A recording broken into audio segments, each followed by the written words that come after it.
বিনা বাপে সন্তান হয় হলে পরে আমরা একটা খারাপ ভাষা বলি, যারও সন্তান নাজায়েজ আওলাদ বলি না বিনা বাপে। কিন্তু আল্লাহ বলছেন আমার ক্ষমতা আছে, আমি আল্লাহ করিয়ে দেখাতে।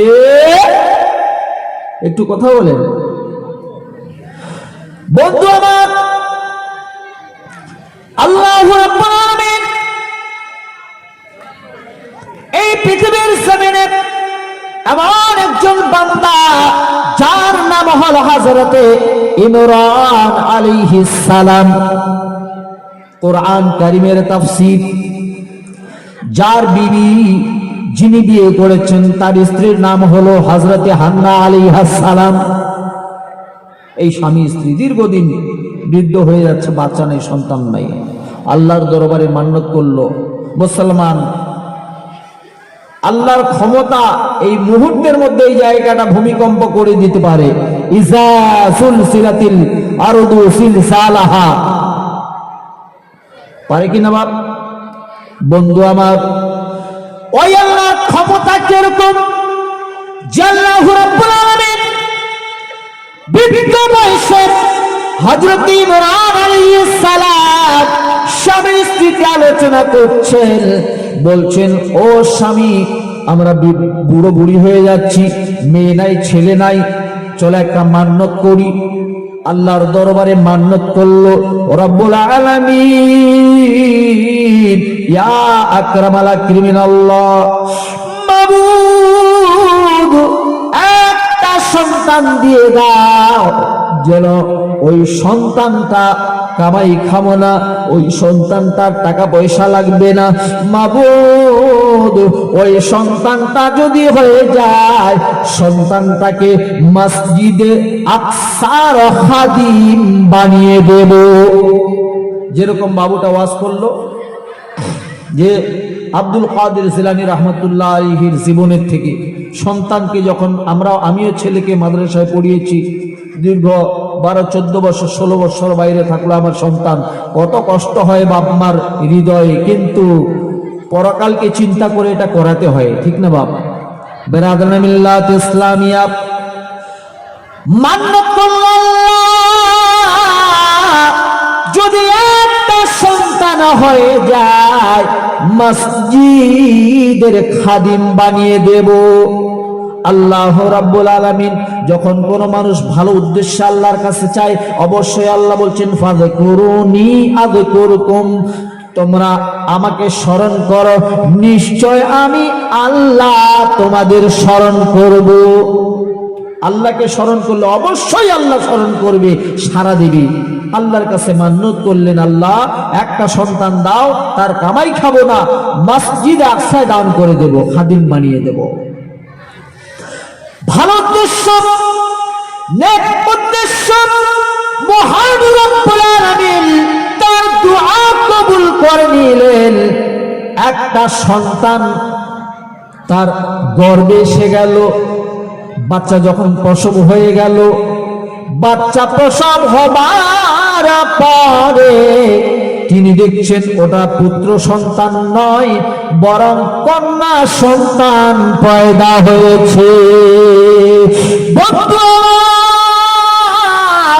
এবার ওই সন্ততি যাকে নিয়ে এবার চিন্তায় চিন্তিত, বলে এই কন্যা সন্তান নিয়ে কি করব? আমরা তো মান্নত করেছি যদি পুত্র সন্তান হয় মসজিদের খাদিম বানিয়ে দেব, কিন্তু আল্লাহ তুমি তো কন্যা সন্তান দিয়েছো, এই কন্যা সন্তানকে মসজিদে দেওয়া যাবে না।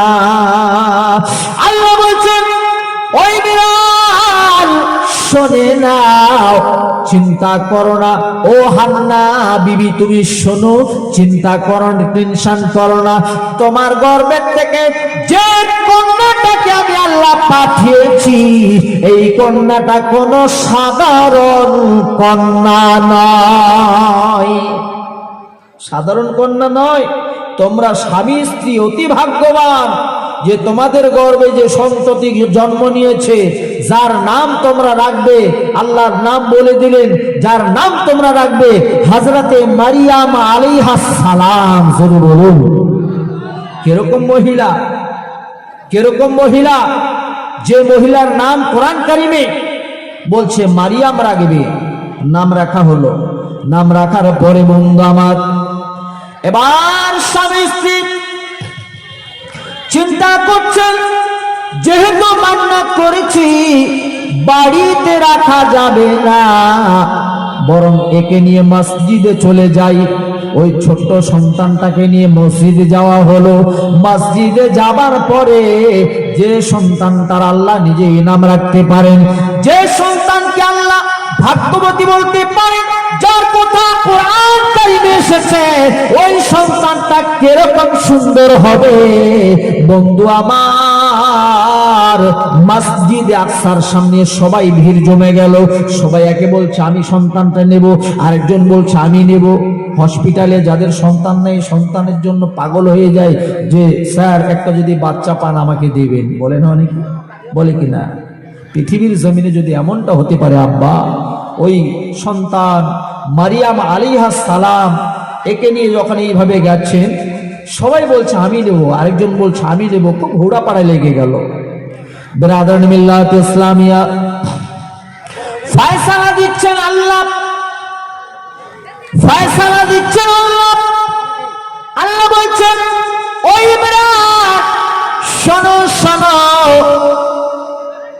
আমি আল্লাহর পক্ষ থেকে যেটা ডিসিশন তোমাদের দিলাম ওটাই অল ইন অল। কি করবো গো আল্লাহ? বলছে শোনো শোনো, তোমরা যতগুলো মানুষ এখানে আছো তোমাদের নিজ নিজ কলমগুলো সমুদ্রের মধ্যে ফেলে দাও। যাদের কলমগুলো উজানের দিকে যাবে, কি যাবে বাপ? আচ্ছা কথাগুলো ক্লিয়ার যাচ্ছে তো?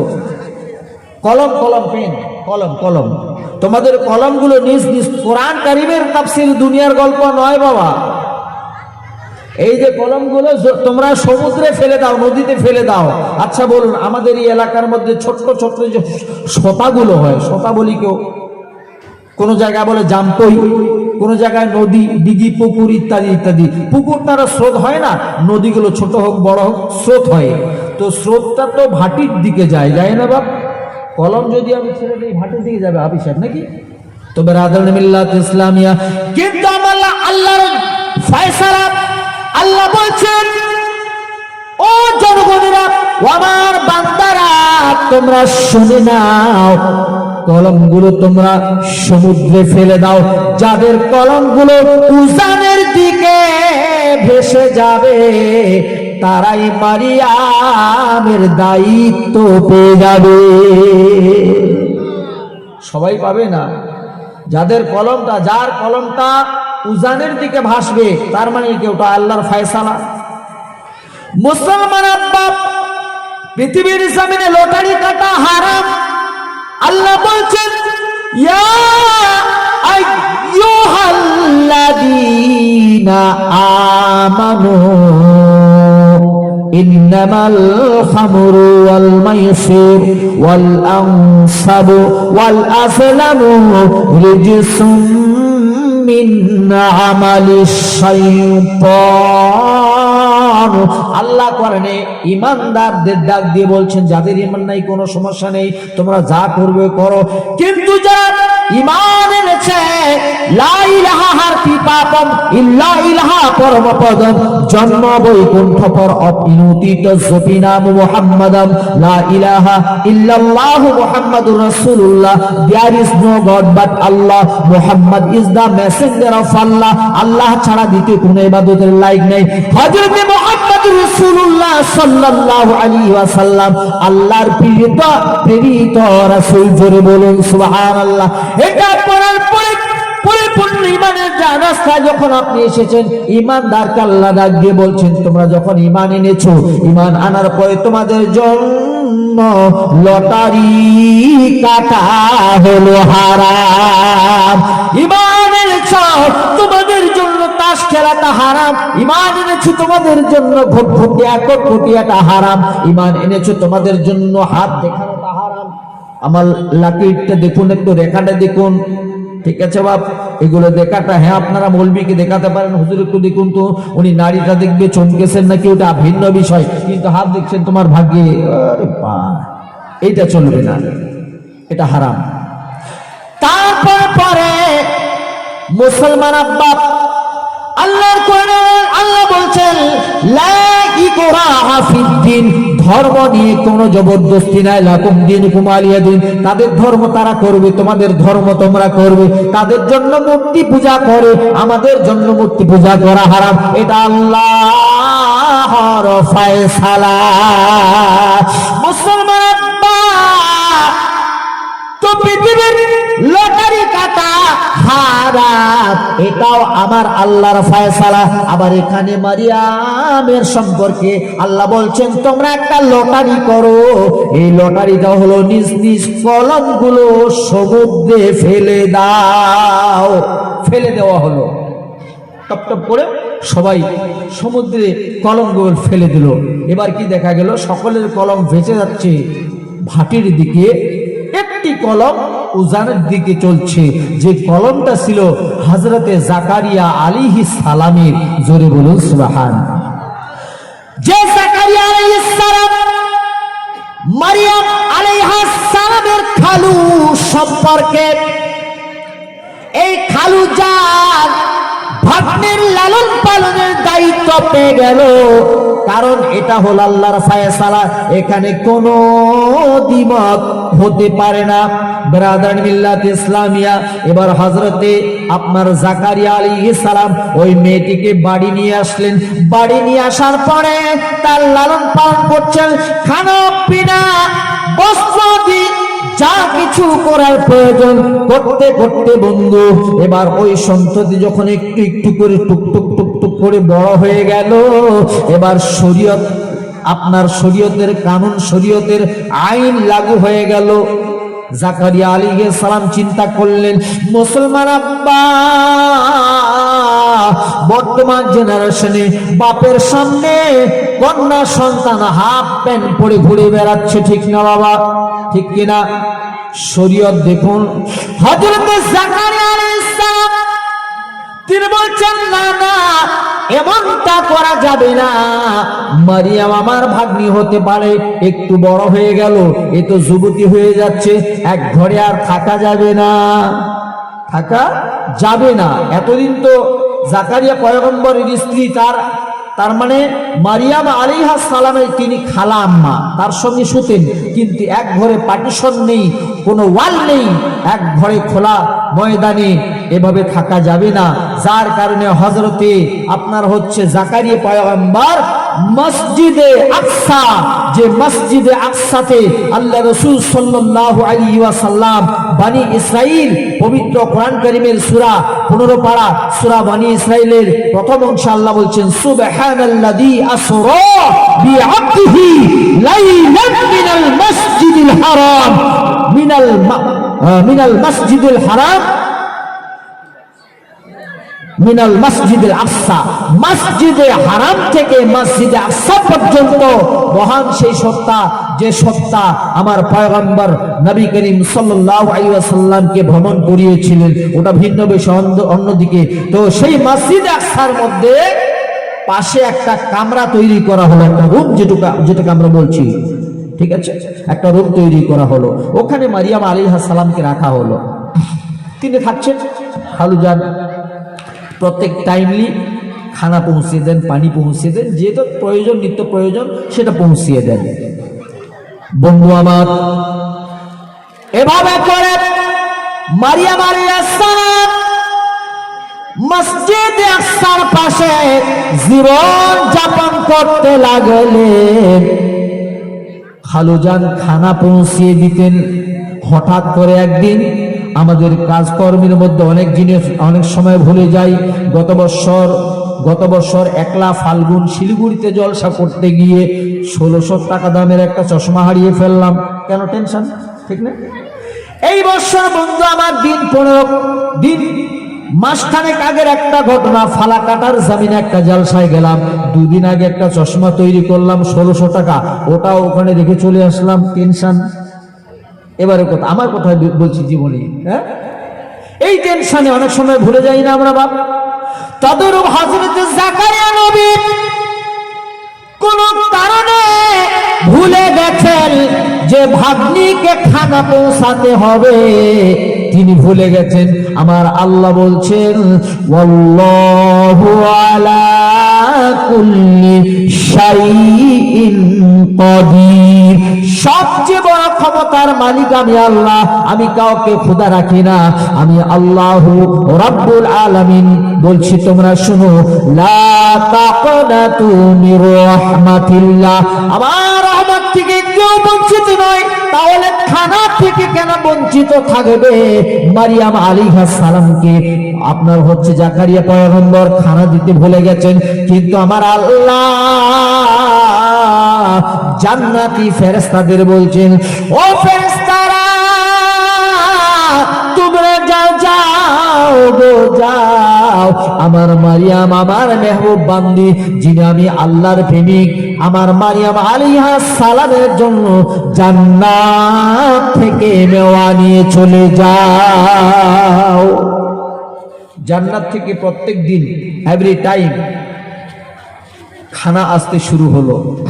মারিয়াম আলাইহিস সালামকে খানা পৌঁছাচ্ছেন জান্নাতের ফারিস্তা। বলুন না সুবহানাল্লাহ। ব্রাদারান মিল্লাত ইসলামী, আমার আব্বা আমার ভাইয়েরা,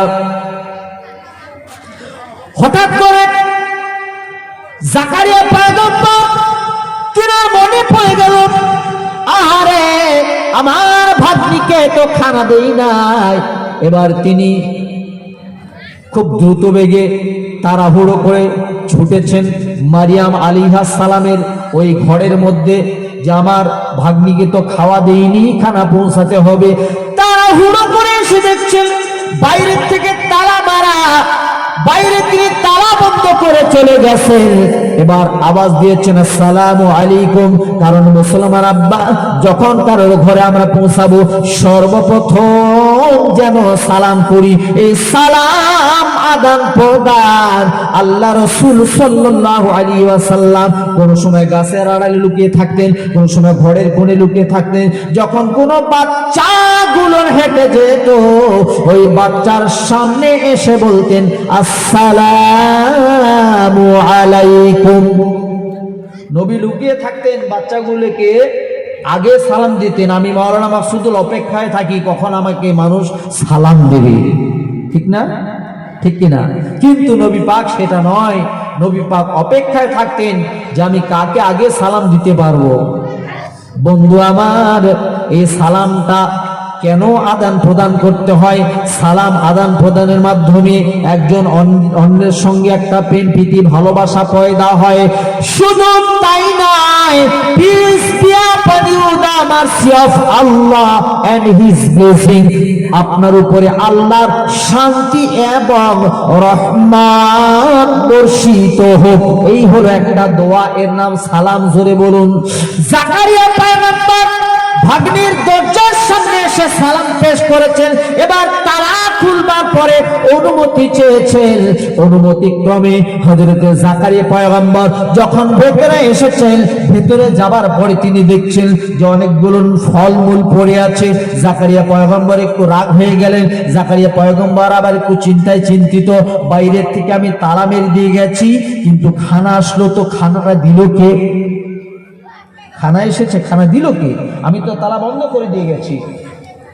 জিজ্ঞেস করলেন, মা আমি তালা বাইরের থেকে লাগিয়ে দিয়ে গেছি, তাহলে খানা তুমি পেলে কোথায়, কোত্থেকে? বলছেন খালুজান প্রত্যেক দিন কে যেন এই সমস্ত ফলগুলো আমার জন্য পাঠিয়ে দেন এবং আওয়াজ আসে মারিয়াম এটা তোমার জন্য উপহার। ও খালুজান একদিন নয় বরং প্রত্যেক দিন এরকম খানা পাই। জোরে বলুন সুবহানাল্লাহ। দেয় কে বাপ? আল্লাহ। কোন আল্লাহ? যে আল্লাহ সবচেয়ে বড় ক্ষমতার মালিক, যিনি বিনা বাপে যিনি সন্তান পয়দা করাতে পারেন পৃথিবীর জমিনে, যিনি বৃদ্ধ বয়সে সন্তান বানিয়ে দিতে পারেন। এবার মারিয়াম আলাইহিস সালাম যখন যুবতী হয়ে গেল, পরিপূর্ণ যুবতী হয়ে গেল, বিরাদরানে মিল্লাত ইসলামিয়া, এবার কি দেখা গেল? হযরতে মারিয়াম আলাইহিস সালামকে হঠাৎ করে আল্লাহর পক্ষ থেকে একটা বাণী আসলো। আল্লাহর পক্ষ থেকে হযরতে জিবরিল আমিন তাশরীফ নিয়ে আসলেন। এসে মারিয়াম আলাইহিস সালামকে বলছেন, মারিয়াম যখন একটা পুরুষের মতন আওয়াজ শুনেছেন, বলছেন, এই আপনি কে? আমি গোসলখানায় রয়েছে, আপনি চলে যান। ফেরেশতারা সমস্ত হাজাত থেকে পাক, তারা খানা খায় না, পানি পান করে না, কোনো হাজাত তাদের নেই। তারা না স্ত্রী না পুরুষ, কোনো লিঙ্গ নেই। বন্ধু আমার, মারিয়াম বলছেন আপনি চলে যান, আমি গোসল করছি। জিবরিল আমিন বলছেন, মারিয়াম কোনো চিন্তা নাই, আমি পুরুষ নই, আমি মহিলাও নই, বরং আমি আল্লাহর পক্ষ থেকে তোমার দরবারে আসলাম, আমি আল্লাহর ফেরেশতা।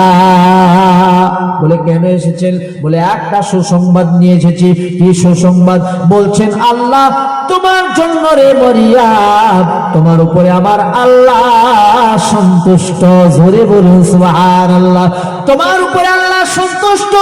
সন্তুষ্ট হবার কারণে আমার আল্লাহ তোমার জন্য তোমার গর্ভে একটা সন্তান আল্লাহ দেবেন। এটা হবে পুত্র সন্তান। কোরআন বলছে, কোরআন একটা সন্তান দেব, সন্তানটা হবে পুত্র সন্তান। মারিয়াম রেগে গেলেন, কি আপনি কি পাগল? যে আমার কোনো বিবাহ হয়নি, আমার স্বামী নেই, আমার সন্তান হবে, পৃথিবীর মানুষ আমাকে কলঙ্কিনী বলবে, চলে যান। বেরাদরান মিল্লাত ইসলামিয়া, এবার বন্ধু আমার একটু তাকবীর দেই।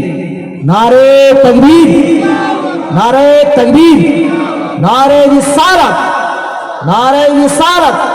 উলামায়ে আহলে সুন্নাত হযরত মাওলানা আব্দুল রশিদ সাহেব, নারে তাকবীর, নারে রিসালাত। বসে বসে ব্রাদার মিল্লাত ইসলামিয়া। হযরত মারিয়াম আলাইহিস সালাম তিনি বলছেন আপনি চলে যান, বিনা বাপে যদি সন্তান হয় আমি কলঙ্কিনী হয়ে যাব। অবন্ধু, বন্ধু রে, কোন আল্লাহ যে আল্লাহ বিনা বাপে কি করে সন্তান দিচ্ছেন দেখুন, সেই আল্লাহর সঙ্গে সম্পর্ক রাখতে হবে। বন্ধু আমার, হযরতে মারিয়াম আলাইহিস সালামকে জিবরিল আমিন বলছেন, মারিয়াম রে, আল্লাহ রাব্বুল আলামিন এই সন্তানটাকে তোমার জন্য গিফট হিসেবে পাঠিয়েছেন। এই সন্তানটাকে তোমার জন্য আল্লাহ একটা উপহার দিয়ে পাঠিয়েছেন। যে সন্তানটা কোনো সাধারণ সন্তান নয়, যার নাম হলো হযরতে ঈসা রূহুল্লাহ। কি নাম বাবা? ঈসা রূহুল্লাহ। হযরতে ঈসা পয়গম্বর, এটা তোমার গর্ভে আল্লাহ দেবেন। তুমি কি নিতে চাও? আমার কথা কি তুমি এগ্রি? আমার কথা কি তুমি সহমত? বলে চিন্তা করছেন, যদি নেই তবু টেনশন, না নিলেও টেনশন। যদি নেই মানুষ কলঙ্কিনী বলবে, যদি না নিয়ে আল্লাহ নারাজ হবে। কি করি তাহলে? এ দুনিয়া মুসাফির খানা, এ দুনিয়ায় কেউ যে রবে না। মারিয়াম আলাইহিস সালাম চিন্তা করলেন, এই পৃথিবী ক্ষণস্থায়ী, এই পৃথিবী থেকে একদিন চলে যেতে হবে, মরার পরে সমস্ত পরে থাকবে। ও বন্ধু আমার, মরার পরে শুধু আপনার আমার নেক আমাল সঙ্গে যাবে, ঠিক কিনা? তাহলে পৃথিবীর মানুষ যদি আমি মারিয়ামকে কলঙ্কিনী বলে, আমার কোনো সমস্যা নাই, আমার আল্লাহ যেন নারাজ না হয়। যার কারণে মারিয়াম আলাইহিস সালাম বললেন, ও জিবরিল শোনো, আমি পৃথিবীর মানুষকে কোনো কেয়ার করি না, বরং আমি আমার আল্লাহকে নারাজ করতে চাই না। স্লিপ দিতে হবে না, রাখেন, একটা বক্তব্যের শেষ আছে, ওটা বলতে হয় না।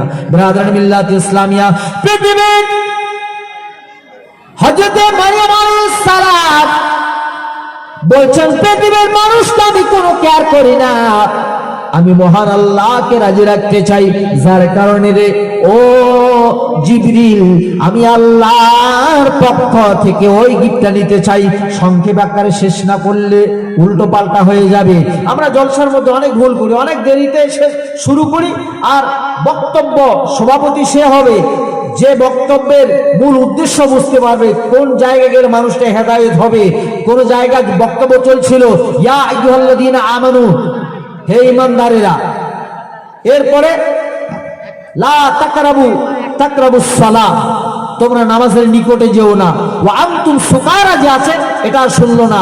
এরকম বক্তব্য শুনবেন না, একটু সময় লাগবে, একটু জেট বক্তব্য শুনবেন, তাহলে হেদায়েত হবে। কজন হেদায়েত হচ্ছে আজকে? জলসা শুনতে শুনতে দাড়ি পেকে গেল, দাঁত ভেঙে গেল, ঠিক না? আমি 12 বছর থেকে ওয়াজ করতে করতে এখন আমার বেটা মাওলানা হয়ে গেছে, আমি বুড়ো হয়ে যাচ্ছি দিন দিন। কি হেদায়েত হলাম? এই জন্য আমাদের জলসা সিস্টেমগুলো খুব ভুল। সকাল সকাল শুরু করবেন। মুর্শিদাবাদের জামিনে আমি গেলাম, আমাকে মাগরিবের ওয়াক্তে ওঠালো প্রধান বক্তা। আমি চিন্তা করলাম বিষয়টা কি, বলে হুজুর আমাদের এখানে জোহরের পরে জলসা শুরু হয়। বলেন সুবহানাল্লাহ। যাই হোক, কমিটির যারা রয়েছেন 2-4 মিনিট সময় আমি চেয়ে নিচ্ছি, কারণ এই ওয়াকিয়াটা একটু শেষ করতে হবে, কোরআনের তাফসীর ভুল হয়ে যাবে। হযরতে মারিয়াম আলাইহিস সালাম বলেন দেন, আল্লাহর যে গিফটটা আমি নিতে চাই। দিলেন, পেটে বাচ্চা এসে গেল। অল্প সময় শুনবেন তো নাকি বাপ? অল্প সময় বলতে পারবেন যে আল্লাহ রাব্বুল আলামিন বিনা পাপে সন্তান পয়দা করাতে পারেন। আপনারা আগামীকাল এই কথাটা কাউকে বলতে পারবেন। আর অর্ধেক শুনলে কি হবে? মৌলানা আব্দুল রশিদকে আবার জিজ্ঞেস করতে হবে ফোন করে, যে ভাই উনি যে বক্তব্য তো পুরো করলো না, আপনি বলেন। হ্যাঁ ব্রাদার, এবার বাচ্চা এসে গেছে, বাচ্চা নিয়ে পেটে ব্যথা, আল্লাহর দরবারে কাঁদছে। আল্লাহ কি করব? গ্রামের মানুষ তাড়িয়ে দিচ্ছে। গ্রামের মানুষ বলছে, মারিয়াম, এই পাপিনী কলঙ্কিনী মহিলা, তুমি এখান থেকে চলে যাও। পেটে বিনা স্বামীতে বাচ্চা নিয়েছো, তুমি চলে যাও। তাড়িয়ে দেওয়া হলো। আল্লাহর তরফ থেকে যে ফায়সালা হচ্ছে, বন্ধু আমার, আল্লাহর তরফ থেকে ফায়সালা, বলে চলে যাও ও মারিয়াম, তুমি চলে যাও মরুর প্রান্তরে। আস্তে আস্তে করে মরুর প্রান্তরে, মরুভূমির ময়দানে, যেদিকে জনশূন্য, মানুষ নাই, সেখানে কেউ তো কিছু বলবে না। আল্লাহর জমিনে বলবে বাপ? বলবে না। একটা খেজুর গাছের নিচে মারিয়াম আলাইহিস সালাম বসে গেল। ভীষণ ভাবে পেটে ব্যথা হচ্ছে, আল্লাহর দরবারে কাঁদছে, আল্লাহ মাবুদ, আর ব্যথা সহ্য করতে পারি না গো আল্লাহ, একটু আমাকে তুমি ব্যবস্থা করে দাও। আমার সামনে পেছনে ডানে বামে কেউ নেই আল্লাহ, যদি বাচ্চা প্রসব হয়ে যায় আল্লাহ, কেউ তো সাহায্য করার নাই। আল্লাহ বলছে, বান্দি ফাবে করুনি আবে করুকুম, ও বান্দি, তুমি আমি আল্লাহকে স্মরণ করেছো, আমি আল্লাহ তো আছি। গাছটা ধরো, তাকাত লাগাও। খেজুর গাছ ধরে মারিয়াম তাকাত লাগালে হযরত ঈসা আলাইহিস সালাম পয়দা হয়ে গেল। জোরে বলুন সুবহানাল্লাহ। কেটে ছেটে বলতে হচ্ছে, বক্তা বসা আছে। এবার আল্লাহর ফয়সালা, বলছে মারিয়াম, এবার বাচ্চাটিকে নিয়ে তুমি তোমার আবার নিজ গ্রামে চলে যাও। বলছে আল্লাহ যাবো? বলে হ্যাঁ যাও, আমি আল্লাহর ফয়সালা, চলে যাও। কিন্তু হ্যাঁ, গ্রামের মানুষ যদি তোমাকে কলঙ্কিনী পাপিনী মহিলা বলে, তুমি কোনো জবাব দেবে না। গ্রামের মানুষ যদি অপমান অপদস্থ করে, কোনো জবাব দেবে না। তুমি শুধু ইশারায় বলবে যে আমি একজন রোজাদার, আমি রোজা রেখেছি, আমার কথা বলা নিষিদ্ধ, এই কথাটা বলবে। তাই করা হলো। হযরতে মারিয়াম আলাইহিস সালাম বাচ্চাটাকে নিয়ে গ্রামে চলে আসলো, ঈসা নবীকে নিয়ে গ্রামে চলে আসলো। মারিয়াম আলাইহিস সালামকে দেখে ওই গ্রামের মহিলারা বলছে, দেখো রে দেখো, ও বুবুরা, আবার এই মারিয়াম পাপিনী কলঙ্কিনী ওই যার সন্তানকে নিয়ে হাজির হয়ে গেছে। জোরে বলুন নাউযুবিল্লাহ। মারিয়াম কোনো জবাব দিলেন না, তিনি শুধু বাচ্চার দিকে ইশারা করছেন, যা জিজ্ঞেস করার প্রয়োজন একে জিজ্ঞেস করো। কোনো কি বাবা, আমার এখানে মতভেদ আছে, কোন জায়গা 2 দিনের, আবার কোন জায়গা হলো 6 দিনের শিশু। এই ছোট্ট ফুটফুটে ছোট্ট মাসুম বাচ্চাটা বলুন তো কথা বলতে পারবে বাপ? পারবে? কিন্তু আল্লাহ যদি বলায় বলতে পারবে, আল্লাহ যদি বলায় বলতে পারবে, কারণ আল্লাহ বলছেন কুন ফায়াকুন, আমি আল্লাহ যদি বলি হও সঙ্গে সঙ্গে হয়ে যায়। আমি আল্লাহ যদি বলাই সঙ্গে সঙ্গে বলতে পারে। ঈসা নবীর দিকে ইশারা করল মারিয়াম। গ্রামের মানুষ বলছে তুমি কি পাগল, এই ছোট্ট 1-2 দিনের বাচ্চা কথা বলতে পারে? বলে হ্যাঁ, আমার আল্লাহ যদি বলাই অবশ্যই বলতে পারে। বেরাদার মিল্লাত ইসলামিয়া গ্রামের মহিলারা বললে বাচ্চা তুমি বলো তো তুমি কে? বন্ধু আমার, কি না করতে পারে আমার আল্লাহ। আল্লাহ রাব্বুল আলামিন ওই শিশুটাকে ঈসা নবীকে এরকম জিনাকে আমার নবী তো আখিরি নবী, তার আগে ঈসা নবীকে পাঠানো হলো না কি বাপ? এরপরে নবী হলো একেবারে খাতেমুল মুরসালিন, খাতেমুল আম্বিয়া, খাতেমুল মুরসালিন, খাতেমুল আম্বিয়া, আগায়ে মুস্তাফা, আগায়ে মুস্তাফা।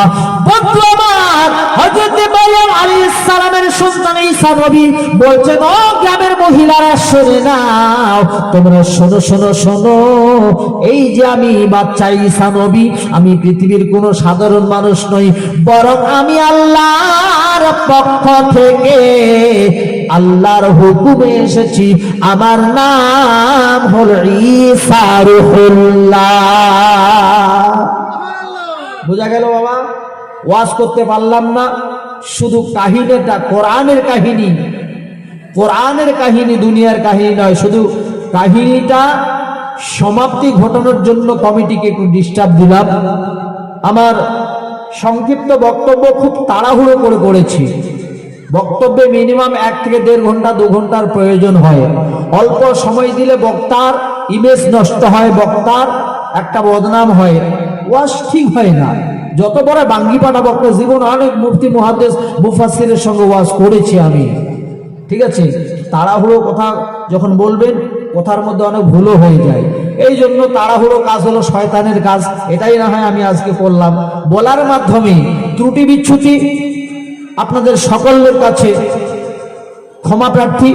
সকলে ক্ষমার সুন্দর চোখে দৃষ্টি করবেন, এই দোয়া কামনা করছি। সবাই আপনারা নেক আমল করবেন, 5 ওয়াক্ত সালাত কায়েম করবেন, পীর মুর্শিদের দামান ধরে থাকবেন। কারণ আল্লাহ আপনাকে আমাকে যে পাঠিয়েছে এটা ওয়াসিলার মাধ্যমে পাঠিয়েছে। আল্লাহর কোরআন বলছে ইয়া আইয়ুহাল্লাযীনা আমানু ওয়াবতাগু ইলাইহিল ওয়াসিলা, হে ঈমানদারেরা তোমরা ওয়াসিলা তালাশ করো। ওয়াসিলাটা কি? বিশ্বের সমস্ত উলামাগণ, সমস্ত আলিমগণ এবং সমস্ত ওলিগণের যিনি সারতাজ, যার নাম হলো পীরানে পীর রওশন শরীফ বড় পীর আব্দুল কাদের সিলানী রাহমাতুল্লাহি আলাইহি, তিনি বলেছেন ওয়া যালিকা কালবি আহলিল তাওহীদ আহিয়াইতাল কুলুবে ফারজ। আপনার আমার এই জায়গাটা জং লাগলে র‍্যাক দিয়ে ঘষলে চকচক হয়ে যাবে, কিন্তু কলবটা যখন জং লাগবে, কলবটা পরিষ্কার করার জন্য আহলে তালকিন পীর ও মুর্শিদের দরবারে গিয়ে বায়আত গ্রহণ করে তালিম তাবাসসু নিয়ে যখন আমল করবেন, আপনার আমার সিনাটা নূরে নূর আলা হয়ে যাবে। কিরকম নূরে নূর আলা হয়ে যাবে? ওয়া কাবরাহু, কবরে চলে যাবেন, তারপরেও আপনার আমার মান যাকারাল্লাহু ফি সাওয়াদিল লাইলি নূর আল্লাহু কাবরাহু, নূর আল্লাহু কালবুহু ওয়া কাবরাহু। যারা ওইভাবে করে পীরের হাতে বায়াত গ্রহণ করে আল্লাহ রাসূলের স্মরণ করবে, জিকির করবে, তাদের কলবে আল্লাহ নূর চমকাবে। শুধু তাই নয়, কবরে যাবার পরে কবরটা নূরে নূর আলা হয়ে যাবে। ওয়া আখিরু দাওয়ানা আনিল হামদুলিল্লাহি রাব্বিল আলামিন। আসসালামু আলাইকুম ওয়া রাহমাতুল্লাহ।